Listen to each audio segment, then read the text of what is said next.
We begin with Martin Baron, executive editor of the Washington Post. Marty joined the Post in 2012 after 11 years as editor of the Boston Globe. Movie buffs will recognize Marty as the hero of Spotlight, the Oscar-nominated story of the Globe during his tenure there. More to the point of our narrative, Marty is now in the midst of reinventing the Washington Post, transforming it from a print legend to a digital powerhouse while putting out a world-class newspaper every day. Last October, for the first time ever, the Post beat the New York Times in website traffic, and they're still neck and neck. It's a new model of journalism, a new way of doing business, and an example to any institution striving to preserve its best traditions while accommodating profound change to secure a successful future. Please join me in welcoming Marty Baron. Come on up, Marty.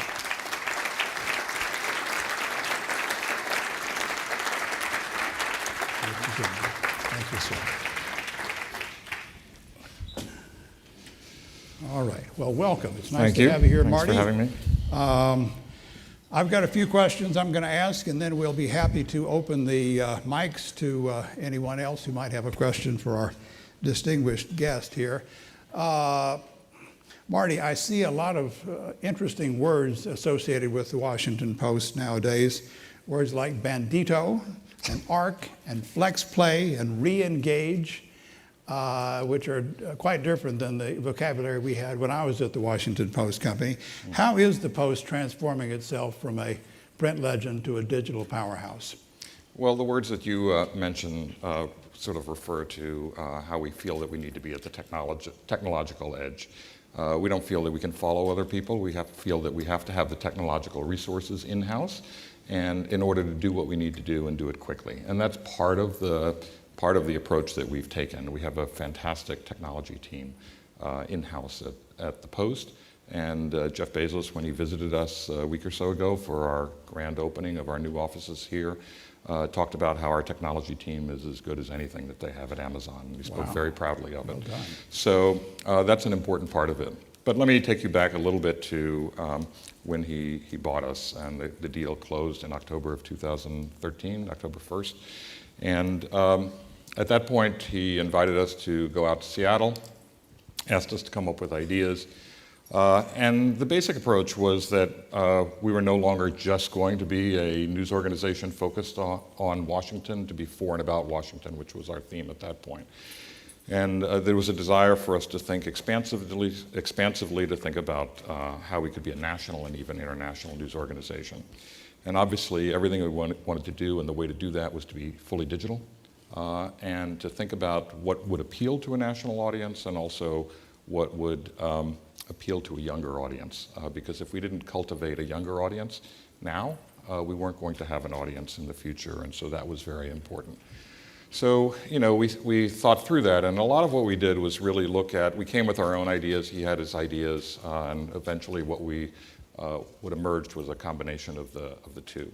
And a lot of it was looking at what's working internally and what's working, what are other people doing that's working, and what new ideas might we have. A lot of what was working internally were new forms of storytelling. We had some examples of that. Wonkblog, which was then being run by Ezra Klein, was an example of that. There were some other examples of that, some really great blogs that we had that were generating a disproportionate amount of traffic. And what was the common element of those blogs was that they were people essentially who had grown up, they were being run by people and written by people who had grown up essentially in a web universe of news. They had not generally come up through newspapers or other traditional media, and they wrote differently. They wrote in a much more conversational style, in a much more accessible style, in a style that deployed all of the new tools that are available to us on the web these days. And we thought of new things that we might do in that fashion. And then also we recognized that, in the current era, things are happening so fast that we can't just wait for us to get around to doing a story. What was happening is that we were running stories, and then immediately somebody would aggregate us. They would pick up our story, and they might actually get more traffic than we did. And one of the questions, you may be familiar with this concept. So one of the things that we thought through was to what extent should we aggregate more and how to go about that. And we do aggregate more, and we do try to add value, to put it in our own style. We do additional reporting. We do all of that, but we don't do every last piece of reporting ourselves. And so we created a bunch of initiatives. We started an overnight team that really scans the world and the web for great stories that we ought to be pursuing that haven't been pursued by our staff during the day. We have a breaking news team that not only responds to obvious breaking news, but also mines the social conversation, looking for stories that are not coming out of institutions in Washington or major institutions around the country, but are stories that are really percolating at the grassroots level.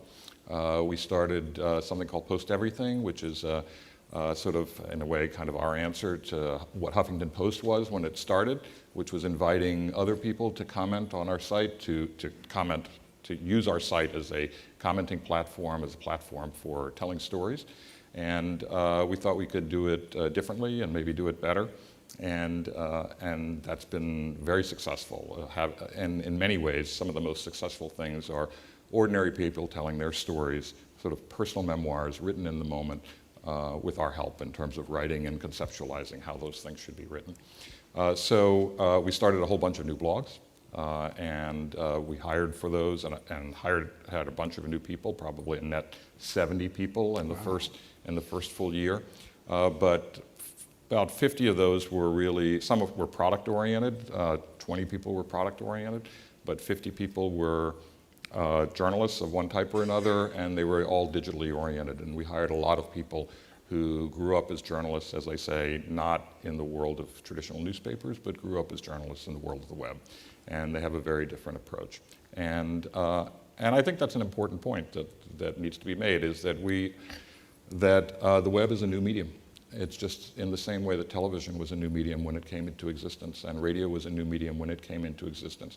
You know, what you do on radio is not the same as what you do in a newspaper. What you do on television is not the same script that you would use on radio. And so along comes the web, and what did we all do? We all put our same style. Yes, we did. Put it on the web. And that's not the answer. We have to think of it differently. And I think mobile will be different too, and it's already becoming different. And keep in mind that probably, half the people who come to us these days are coming via mobile devices. They're reading us as they're waiting in a grocery line or walking down the street, as we often know, often running into us. So this calls for a different approach. And so we think all the time about different storytelling forms. Well, that's interesting, but you're also putting out a newspaper every day, and you're going 60 miles an hour doing that.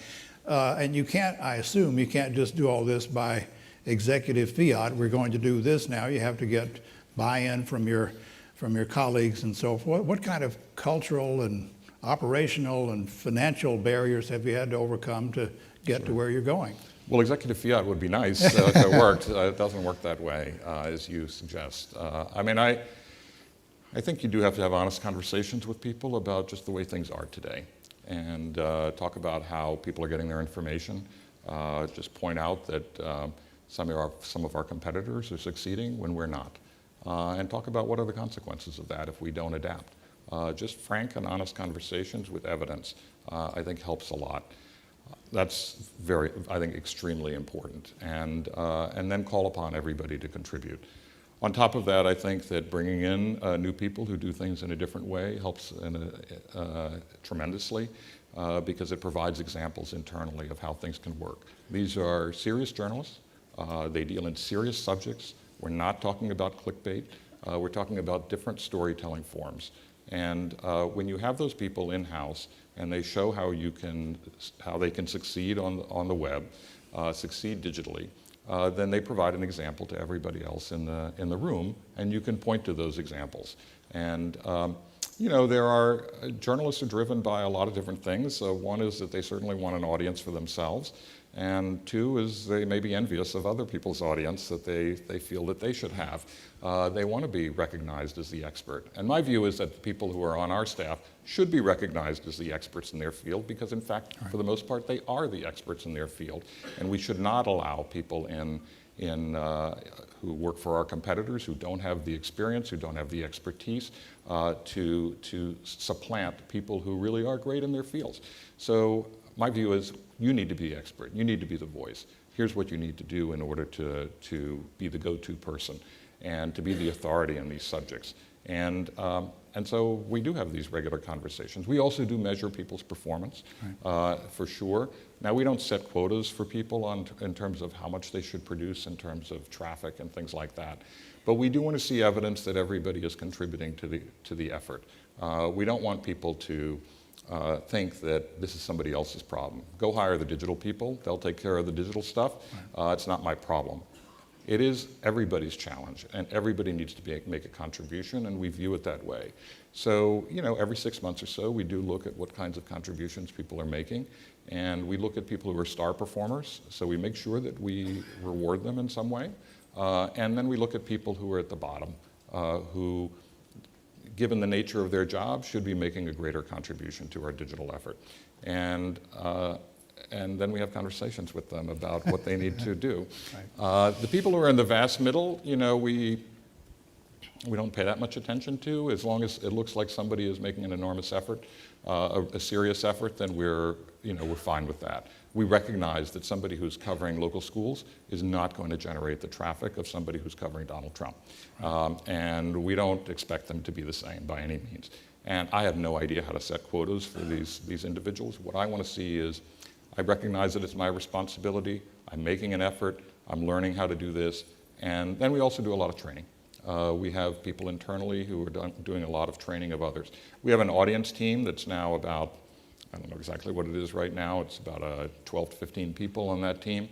And they specialize in social media and how social media works and what kinds of headlines might work in social media, how to produce stories so that they gain traction in social media. And they act as advisors to everybody on the staff. We listen to them very closely. And you can see many instances, for example, where just a simple change in a headline will produce substantial gains in actual traffic. So Bandito that you mentioned, interesting name, but it is basically a way of testing different headlines and different approaches. And when we see that one is working better than the other, the new approach that works better takes over on our website. And how is this working in terms of trying to monetize this audience, which is kind of the holy grail of the new newspaper industry, I assume. And Jeff Bezos, your new owner, although this is, it's a private investment and not Amazon, he did invent Amazon and knows something about monetizing audiences. How is that working for you? I know that's not strictly your job, but I'm sure. Well, it's become my job. And part of my job, and to think about it at the very least. I'm not divorced from it. This notion in the past that there was a wall between the news side and the business side. There are, appropriate responsibilities for each, and there are things where, principles that we have, obviously, in the newsroom that we're not going to allow to be violated. That said, we obviously have conversations with the business side about what its needs are and how we might be helpful. So, without violating any principles whatsoever of independence. So, I think we see a couple of things that we need to do. First of all, we want to build a very large audience, and we have, as you mentioned. In October, we passed the New York Times in terms of traffic generated here in the United States. And we went as high as 76 million. We fell back a little bit in the month of January because of some methodological changes by ComScore. But we're going very strong this month, and I would expect us to continue growing. We're growing pretty much at the rate of 70% year over year in terms of domestic digital traffic. So it's been very good. One of the things we want to do is have more people see us. The Washington Post was a place where people knew about it, had a reputation primarily because of Watergate. That goes back a few years. And in the intervening years, we sort of concentrated here on Washington, and we did not build a brand nationally the way that perhaps we might have, or that some people say we should have. But now we are. And so what we want to do now is get a lot of people to try us, to see us, and see how we're different from the New York Times. And ideally they'll like us. And as I think they should. and then you want to build a loyalty to say, yeah, I like going back to the Washington Post. In fact, I liked it so much that I want to be a subscriber. Now, the number of subscribers is going to be small, obviously, in comparison to the total numbers of people who will try us out. But we can build our subscriber base by having more and more people try us. And so we see monetization in terms of the advertising that comes with having a large audience. And then we also see monetization in terms of building a loyal subscriber base for people who are particularly attracted to us and want essentially everything that we have to offer. And that's really what we're working on. Well, this is kind of an unfair question, but are there any lessons that you have learned in this experience at the Post that might be adaptable to those of us in public television who are trying to reinvent ourselves and expand our service and such? Sure. Well, as I was listening to you speak, I was thinking probably the worst thing you can do in terms of your efforts on Congress is to be taking advice from the Washington Post. But wait till the word gets out, Right. so don't tell anybody, you know. But I think that, as I said before, I think the most important lesson here is that, or a couple of lessons is, one is that the nature of storytelling is changing dramatically, fundamentally. That what we're dealing with here is at least one new medium and maybe two. So the web and mobile, and that we have to think about those differently from how we think about broadcast, radio, and print. And I think that's what we're doing. We had an example of that recently where it was called Waypoint, and it was about the island of Lesbos, where so many immigrants from Syria and elsewhere and Iraq are coming over and then making their way into Europe, its island Greece. So it was totally video-driven. You could walk your way through from one video to the next. The amount of text was minimal. At various points, it would ask you if you wanted to know more, and then it would take you to another video which actually explained it to you. And so, the idea of being video-driven is something relatively new for an organization that was a newspaper for decades and decades. So, but it worked really well. It was beautifully done. It was easy to follow. It was highly instructive, and it was educational, I think, in the way that all of you are thinking about. And so I think those kinds of storytelling forms work really well. We use a lot of graphics in our people love graphics. And we use graphics in Wonk blog and in our science blog. Sometimes the graphics dominate over the actual text.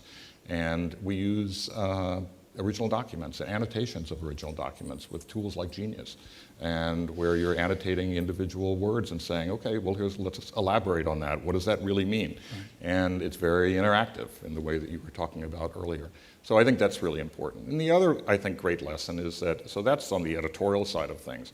And then technology, as I said before, I think it's really important that news organizations be absolutely at the cutting edge of technology. We've put ourselves so often in the position of being simply buying what vendors have to offer, and then when we need to make changes very quickly, we can't do it because the vendor will only do something that 50, 80, 100 people want. And so we're very much a captive of what those vendors are doing. So I think to the degree that you can develop your own technology, put yourself at the leading edge of technology and come up with solutions and move quickly technologically, I think that would be very important. That's great. Who has a question for Marty Baron? I'm sorry, I can't see very well. Okay, hi. Yes, ma'am. Marty, Kathleen Development from WITF Harrisburg. Hi. You said that when Bezos bought the paper, the Washington Post thought of itself as devoted to coverage of Washington, D.C. The implication is that you define your service area differently, perhaps not even geographically. Could you talk a little bit more about that? Sure. The way it was described at the time was the Washington Post would be for and about Washington. So obviously there were elements of Washington that had national consequence. We all know what those are. But there's also a community here. So when he came in, he felt that that was too limiting in terms of what our opportunities would be, and that the challenges for local news organizations, and you may have a follow-up question on this, are greater than they are for a national news organization. We're one of the few news organizations that has the opportunity to really become national and international. certainly with the name The Washington Post, certainly with the sort of the portfolio that we already had, we have the capacity to actually turn ourselves into a national and international news organization in a way that maybe the Boston Globe doesn't have, my former employer, because it's in Boston, or the Los Angeles Times, or the Miami Herald, mentioning all the places I've been before, but that applies to a lot of other newspapers. So he wanted to take advantage of that opportunity for us, and so that's what we've tried to do. And as I said, all of our initiatives were really oriented around digital, because that gives us the opportunity. We don't have to have to do all of this with a print edition anymore. We don't have to piggyback on the production facilities of newspapers all over the country, and people can come to us digitally, and we can make ourselves available to them digitally, push out our content on social media, and whether it's Twitter or Facebook or Reddit or you name it, Google search or whatever it might be. To push ourselves out to people so that they can find us, because increasingly people aren't coming to us for information. We have to get our information to them, and so that's been the shift, is to think of ourselves nationally and even internationally. And in what year will the Post cease print publication? Oh gosh, I have no idea. I mean, I think it'll be longer than people expect. Look, everybody's predicted our death so many times already. I actually think we're more resilient than people give us credit for, and that we give ourselves credit for. And I think we've demonstrated that, the fact that news organizations like ours still do sort of set the news agenda, and that's true of major metro newspapers as well. I think the thing about print is I wouldn't want to set a date on it. But I do think that it's going to become a smaller and smaller part of our business. It's still an incredibly important part of our business in terms of overall revenues. On the other hand, we're not going to grow there.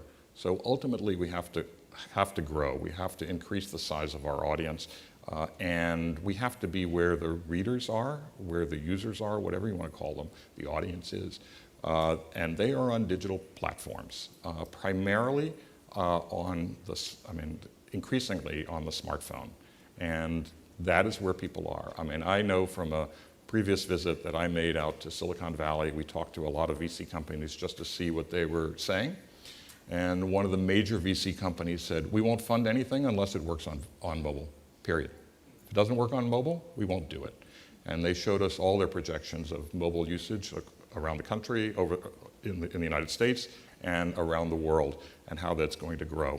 And you just look at your own habits. Look at the habits of your kids and your colleagues. And mobile is essentially where it's at.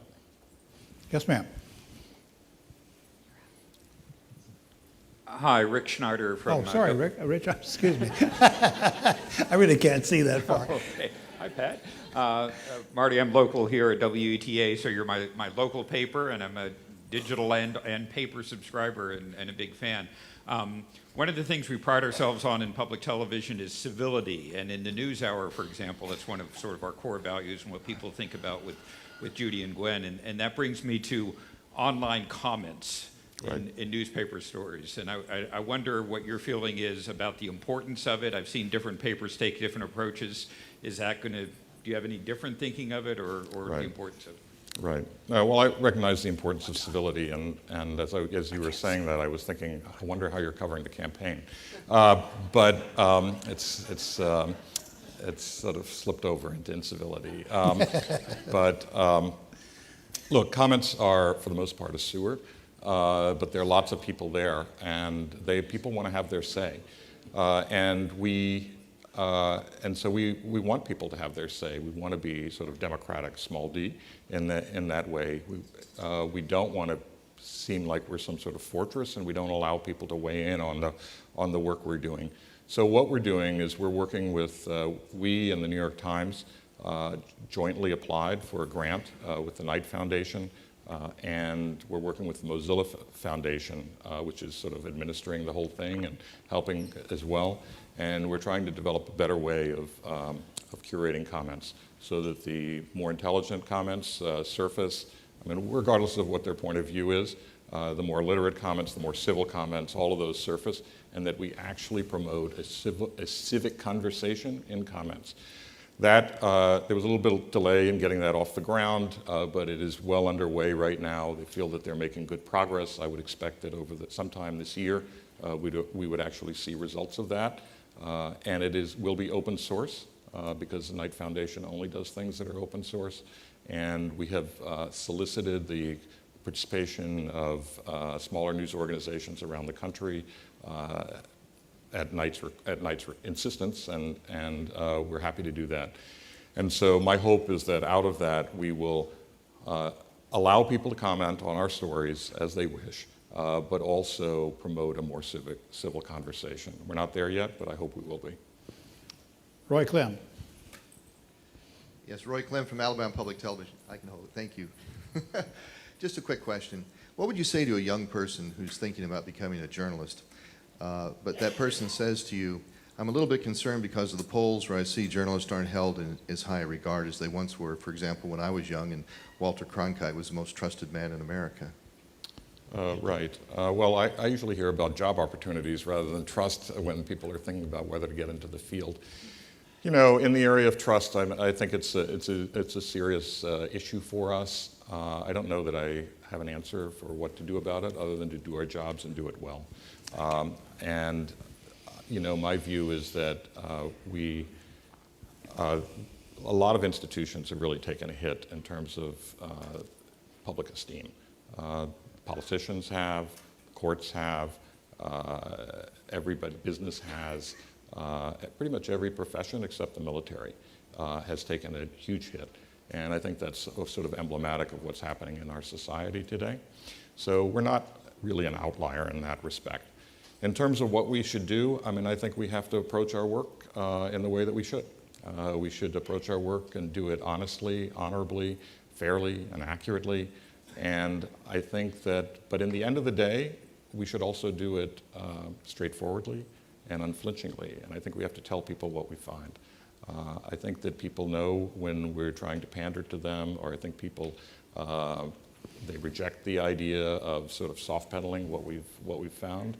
And I think we just have to be honest about what we've done. We have to go into things with an open mind. I mean, obviously you don't even pursue a story without a hypothesis, so that there's a story there. But we have to go in with an open mind, open to what arguments that people make and facts that people present to you. And as I said, approach that honestly, honorably, fairly, and accurately. But in the end, let's tell things the way what we've actually learned, and say it in a straightforward way. Pat. Yes, I don't think we should allow you to leave without one question about Spotlight. And what I'd like to know is how you found the courage and stamina to pursue that story in an environment that perhaps wasn't very encouraging. Right. Well, if anybody here can vote in the Academy Awards, anyway, you know, I mean, just the history of how that got started. How many people here have seen the movie? Everybody. Good. I see a few people who haven't. Please go. I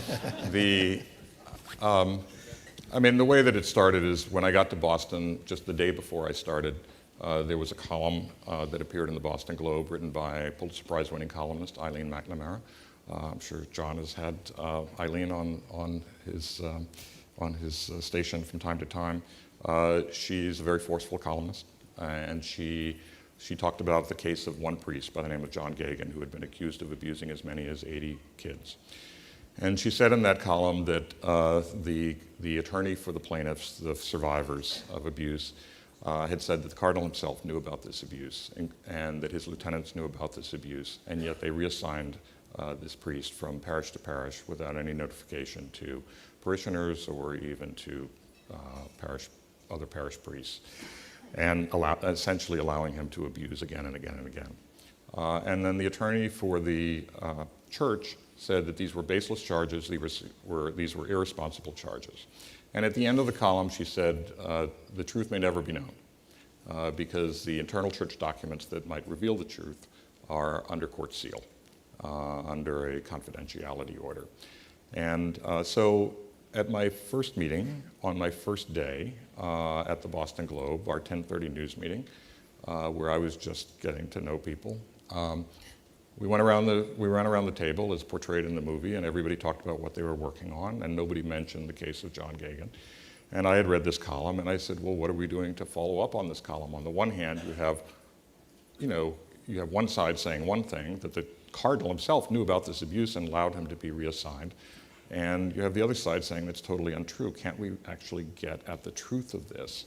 And somebody pointed out that the documents were under seal, and I said that I knew that because I'd read it in the column. But I didn't know the laws of Massachusetts, but in Florida, we would have been inclined to perhaps file a motion to unseal the documents. Now, Florida has a very expansive public records law, and these are not public records, these are private records of the church.